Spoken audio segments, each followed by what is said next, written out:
guys, we're back with this episode of Unfinished Business Deep Dive.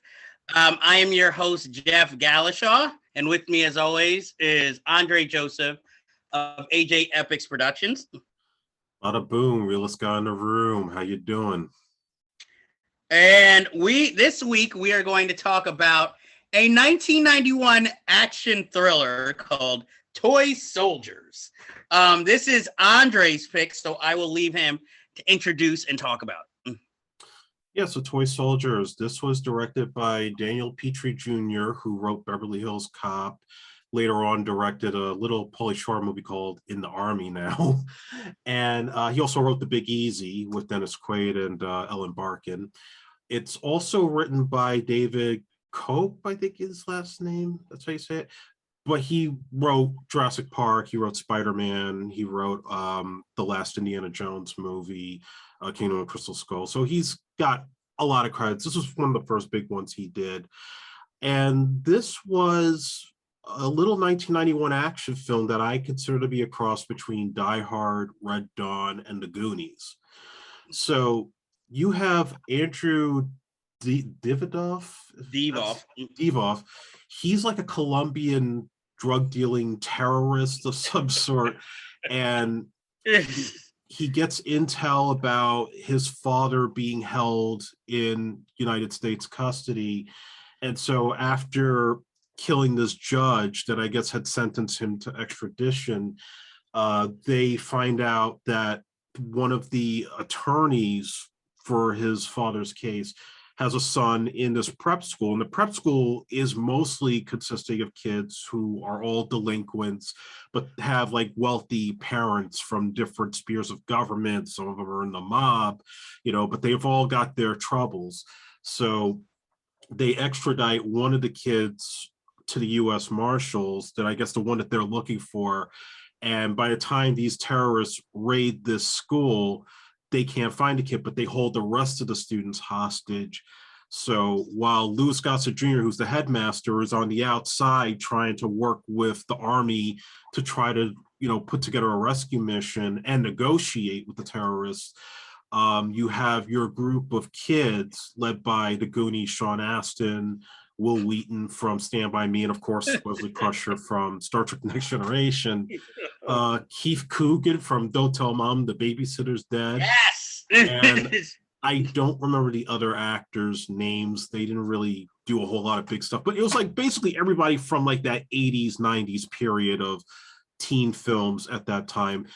They're the guys that are always getting into trouble with Lou Gossett Jr.'s character, and they're the ones that end up scheming to try and save the school and to let the army know this is how many terrorists there are, these are their spots, and come and try to rescue us, while trying to also stop them from blowing up the school if the plans go awry. And the thing that I guess I keep coming back to this movie because it's such a guilty pleasure for its time. I know it's not great. It's far from a Die Hard or any of those other movies from that period. But I think because the actors are just so likable, and of course I love Louis Gossett Jr. I mean, this is your typical Louis Gossett Jr. role. It just keeps me coming back and watching it all the time. In fact, this was almost at one point a John Schlesinger film. And it was going to be in a European boarding school where you would have Palestinian terrorists taking over. But when he dropped out, it got changed to an American school. So that's why it has more of like a Red Dawn kind of feel. And, just one of many things that I love. And I love Denholm Elliott playing the other headmaster, because he's always a joy to watch. And he's one of the guys that's like trying to keep everybody sane and, make sure they do the right thing. But he also has like the funny moments like he does when he's playing Marcus Brody in the Indiana Jones movies, and certainly a presence missed on film. And for Andrew Divoff, this is his best role out of anything he's ever done. I mean, he's usually play a lot of villains, but this is the one I know is his favorite. Because he just has those bombastic moments. Like, if you touch the wires, they'll explode. I love his performance there. And maybe the only weird thing was always the the second henchman, Michael Champion, who was also in Total Recall, Beverly Hills Cop. I always mixed him up with Stephen Lang in The Hard Way. I always thought they were the same guy because they had the blonde hair and kind of like that creepy look to them. But they're two separate guys, which is kind of funny. But he's playing the same character like he did in Total Recall. Yes. Yeah, so, so much to like. It's a fun movie and a fun escapist film, and probably the only time you ever see Sean Astin like really in great shape before he started gaining weight. Whitewater Summer. He was back then. Hey, he was still in better shape than he was later in life. And okay. Toy Soldiers. This was something I probably rented a lot when I was younger. Because basically, the cast, this is a teen heartthrob movie, pretty much, with, Will Wheaton, Sean Astin, Keith Coogan, T.E. Russell as the black guy. Yeah, T.E. Russell. And George Perez as Richard Montoya, the other, the Hispanic student. But what's funny is, he is involved in one of the greatest moments of the film where they ask him, do you speak Spanish? And he's like, no. And then Andrew Divoff's character says Spanish, killed them all. And he's like, no. And he's like, oh, I thought you didn't speak Spanish. And he's like, a little. And then he hits him with the machine gun. I'm like, that is one of the greatest cop-out scenes in film history and inventive. I like the film. It's fun. It's ridiculous when you think about it, but it's enjoyable. And one of the big things of the film is it's the first film that has a drone in it that is made by the students.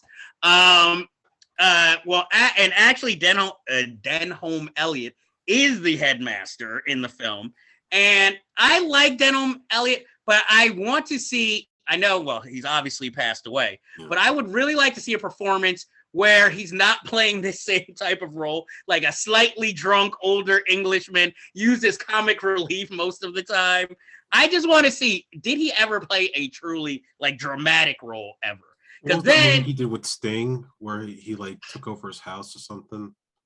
Sting, and he took over his house. Yeah, it was based on a play. Joe Plowright was in it. Oh, I've never seen this because I was going to say, Trading Places. He'll come back to me one day. Okay. I've seen it. I've seen this movie. Okay, because I want to see his range because he's one of those actors, just like Jonathan Rhys Davies, who you just enjoy when you see them on screen. I almost feel like he would have been in this movie too. He probably would. If Denholm Elliott wasn't available, he would have been in that role or one of the generals, discussing. And I mean, this is character actor galore. Again, Louis Gossett Jr. at the time was always playing in movies like this, and definitely better than him being in The Punisher with Dolph Lundgren. I mean, you have Arlie Ermy in this movie. Who was the guy that instructed Louis Gossett Jr. and Officer and Gentleman when he was getting into the drill sergeant role? You've got Mason Adams as the deputy director when he's not playing racist in Sinbad movies. And speaking of people repeating roles, Jerry Orbach as the mobster again. Love Jerry Orbach. I was like, not Jerry Orbach as this ruthless, mobster whose son has daddy issues. This time they're going to know this is not an accident. I'm just as he stands in a room, all his scenes consist of being in one room. So I take it he was only there for a few days. Yeah, coffee and change. I'm just but look at, I would never believe Will Wheaton as his son, though. I'm sorry. Yeah, that's the only weird casting that they had, because I mean, everybody knew him from Star Trek. So to go from Wesley Crusher to being some mafia kid's son and then trying to be all tough, I mean, it never really vibed with me. I know Corey Feldman was up for a role in this, but I think he was up for the Keith Coogan part, but he probably could have played the Will Wheaton part a little better. Hey, I agree, because I'm just this rebellious skinny kid, he's supposed to be the tough guy of the school. Yeah. I'm just but Andrew Divoff, there is a guy who, if they still had the Blockbuster awards, he's got to get his flowers because he's been memorable in so many like straight to home video movies. Wishmaster, A Low Down Dirty Shame, yep. Oblivion, all these 48 hours. Oh, well, that's the one I probably would have left off the list. Where he's just like, I just want to kill my brother's killer. That's his whole character arc in the whole movie. But I mean, obviously, he's had a long career. He's not getting like it's just like this type of film. They don't make movies like this where like character actors can all come together, even if it's a B movie. At least half the enjoyment is seeing them work. Yes. Obviously, getting into their roles and giving it more dignity than probably the role deserves. And it serves a purpose. And unfortunately, now those character actors have to be like way down playing bit roles in like Marvel or DC movies, or they're starring in independent films where the scripts aren't that good and they're not memorable for anything. And, I just miss this type of like just movie, like even what was inventive is the scene where Sean Astin escapes to give them information, but has to come back when they start noticing that he's missing, and the excuse he gives for that.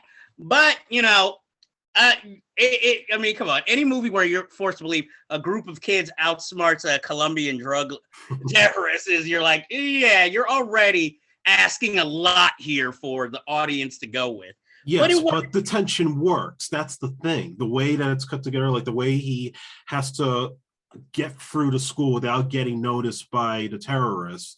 And everything is like so timed out, especially when he tries to get back before they start killing kids.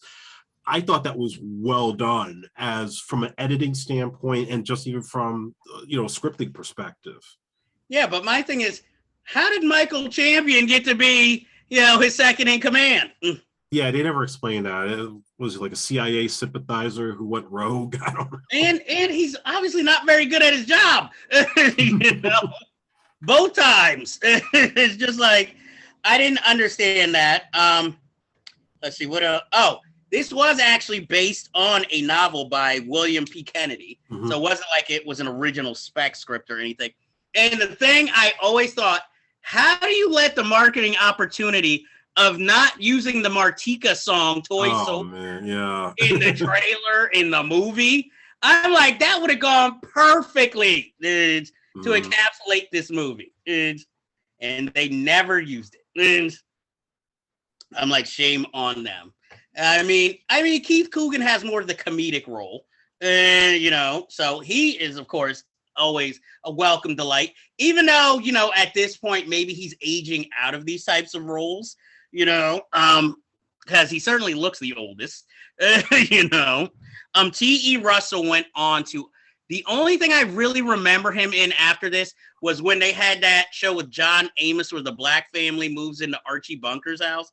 704. Yes. I don't remember the name of the show, but I remember when it was out.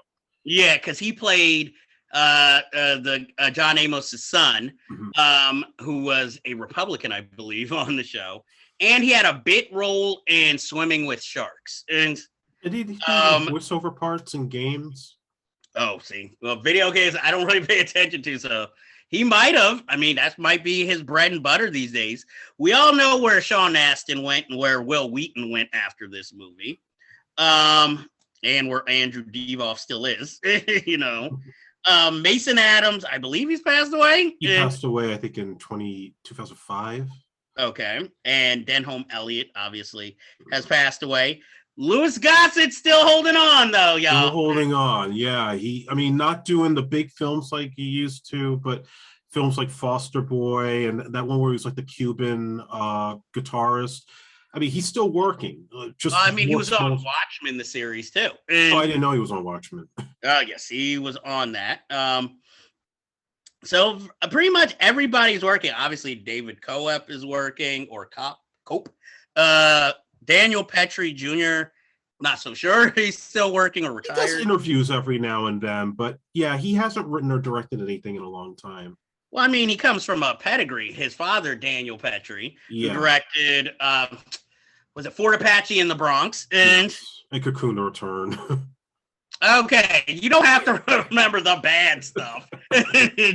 I was trying to give a legacy. I know here. he had better films way before. Okay, that. I was gonna say yes. Now everybody's gonna be like, "Ooh, he made Cocoon the Return." Yeah, it's a movie. So, but yeah, so that is one. That was also one of the reasons why I watched this film because I always liked his father's work. So then when I saw Daniel Petrie Jr. directed, I was like, okay, maybe it won't be so bad. I mean, I didn't see it in theaters, unfortunately, though I do remember the advertisements. But I saw it on home video, But like I said, it's such a guilty pleasure. Yeah, it's not the smartest movie you'll ever see, but it's just so fun to watch, especially if you're into action movies, thrillers. It has everything you could ask for. I mean, obviously no girls in it. Yeah, just the phone sex part, which they cut out in certain states. Well, whatever. I mean, they don't even really have that anymore. So I'd be like, what harm is it going to do? Yeah. And of course, the selling of alcohol under mouthwash, So this is as bad as these bad boys get, Yeah, it's like Bart Simpson stuff. Yeah, there's no damsel in distress. Most of the adult roles are off campus speaking into a phone or having arguments. And it doesn't turn into Red Dawn, except for one scene. It doesn't turn to Red Dawn where they're going to start shooting up the terrorists and getting their guns. It's more like Home Alone type stuff they're doing to disarm them and, get into like maybe some physical action. But everything else is pretty much handled by the Army and maybe Lou Gossett at the end. Yeah, if this was made today, though, they would have gone in guns blazing. This would have been a totally different movie. This was pre 9/11, so now there's no negotiations. Exactly. It would have just been like, good luck to those kids. But yeah, I don't really have any other facts on Toy Soldiers. Like I said, it's just fun. It's definitely early 90s, and nobody really has any good fashion sense in this movie. I think Will Wheaton wears a tie-dye t-shirt. Yeah. It was like a Monster Son's really into like the Grateful Dead. Okay. Somebody with like a Paul Abdul poster or something. Well, it was 91. Come on. Yeah. There are no girls on campus. Though, are we doing spoilers? Yeah, spoilers. I didn't mind when he died. It's like he's kind of annoying. It probably wasn't that surprising that that's what was going to end up happening. Well, yeah, because he's always like, yeah, let's rush him, let's get him. I'm like, with what? With what? It's like, calm down over there. I'm like, even though I will say if they were going for the emotional, it would have been like they killed off Yogurt, Then it would have been like, oh, that's messed up. Yeah. But since they were like, Will Wheaton, I was like, you did what you had to do. It's one of those types of moments. Like, I should be upset, but it's like Thanos. It's like, you had to kill that person, but don't mind. It's okay. It had to be done. Obviously, Jerry Orbach didn't like that, though. I still just can't get over Jerry Orbach in this movie. No real reason. Again, that's the thing. It's like it's already good enough with the young actors, but then having all those character actors outside the school trying to solve the situation, it makes it just as enjoyable to watch, just to see like what are they going to do, how to interact with each other. And Arlie Ermy, he's the Army guy, but he's not doing the Full Metal Jacket part necessarily. No. He's subdued. Like he's doing a more real performance. But my thing, let's forget it's Jerry Orbach. Let's take his character for instance. Do you really think he'd send his son to this school? I would probably go more high end. Like if you go like where I live, like Staten Island Academy, now there's some mafioso connected kids in that school. That's where he would go. He would not be sent to someplace out in, I guess, Virginia to be with a bunch of kids from the Midwest. I don't think that's happening. Exactly. So that's why I was just like, anytime I just go over to Castle, it's like Jerry Orbach. Like, why is his character like there? Like, was Paul Sorvino not available? Yeah, that would have been too on the nose if you got Paul Sorvino. You got to pick somebody you haven't seen in years, like Tony Lobianco, where they're like, he's still working, Fuck, or Roy Scheider in there. He was alive then.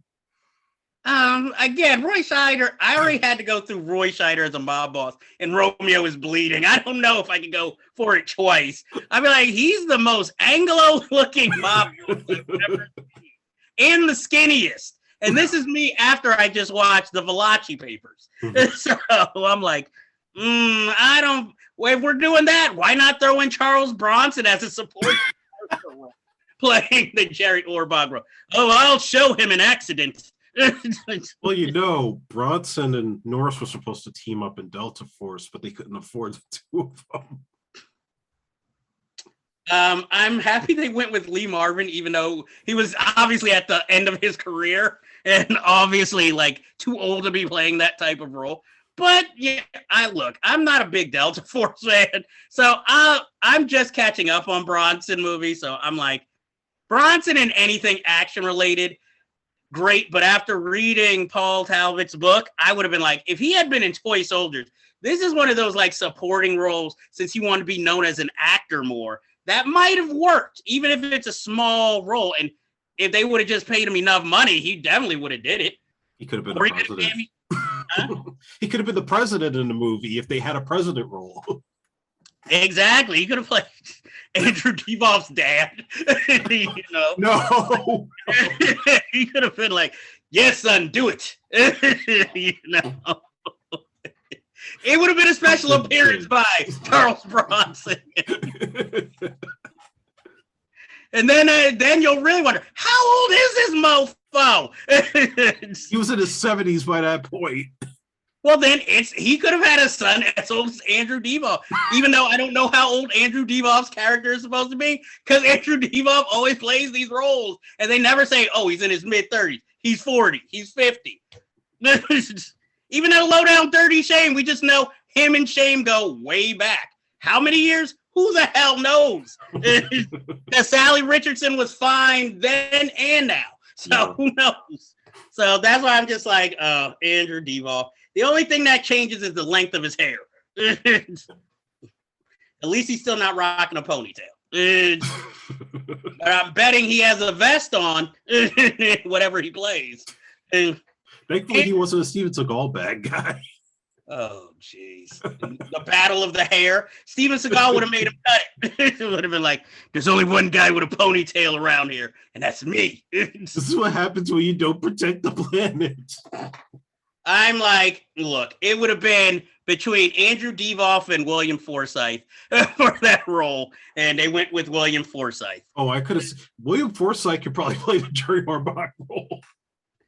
No, I would have given William Forsythe the Michael Champion role if we were going to have him. He could have done that. And hopefully he would have been a little bit more sadistic, like be like as energetic as Gary Busey, but be William Forsythe as a villain. Either way, there would have been some slicked back hair. So then that would have been the identifying mark of a terrorist in this movie. Everybody who's a terrorist has long, slicked back hair. And how is he older than the guy he works for? I'm like, you really just wanted to like work for some guy who doesn't have as much experience as you, but has more pull? And if we survive this, what's the general cut of the money? Yeah, shouldn't these kids be compensated for their trouble? Exactly. And where was all their rich parents' influence here? Yeah, like Keith Coogan's character, his parents were from running the Republican Party or something like that. Couldn't they just pay it off easily? Exactly. It's like, so the only person with pull is Will Wheaton's dad? It's like, oh, Jerry Orbach gets shit done. None of your other parents are worth the shit. And not to mention, where does Sean Astin's character go after this movie? That's another good question, other than the fact that the girls get to see his ass. Which, trust me, no girl was watching this movie. Yeah, there are no women in this movie, so they think a bunch of guys are going to look at his ass. Like, what the hell? Exactly. You made an action movie for guys, but then you get all the teen heartthrobs to star in it. So it's like, who exactly is this movie for? Right. Yeah. This is why this was not a hit at the box office. I'm like, if they wanted older women to watch it, give a shower scene to Louis Gossett Jr. And do that movie here right on. No. Hey, why not? We already had to watch Louis Gossett Jr. in pajamas when they get brought back by the sheriff out of town. And I'm like, so I guess the dean sleeps early. So I'm like, this movie. So obviously we've gone way off point on this. Way far. But these are the types of conversations you have when you see somebody who's seen this movie. This is how like ridiculous and how old this movie is. But it is definitely worth seeing. And do you have any final words about Toy Soldiers? It's a fun time waster of a guilty pleasure. And if it's on TV and I got nothing else going on, I'm just going to leave it on the background while I work. I still think somebody should go out there, find the Toy Soldiers trailer and put Martika's song over it, just so we can finally have the true trailer we all wanted. Or if they ever do 25th, 30th anniversary of this movie, put that as the marketing element for it. But other than that, definitely check this out. Daniel Petrie Jr., we await you and maybe some more work, or hey, come down and be interviewed. We would love to talk about your resume. Yeah, Keith Coogan, come on the show. We want to talk to you. Exactly. We would love to talk to Sean Astin, Will Wheaton, the black dude, T.E. Russell. Yes, T.E. Russell. Yes, the black dude, T.E. Russell. We're still waiting for Larry. Anyway, he's out there. Just keep waiting. And Andrew Devon, please contact us. Yeah. Would love to talk to you if for anything hair care. Would love to talk about the ponytail. But that ends our business for this week in the deep dive. And we always have more business for you. So we will see you next time.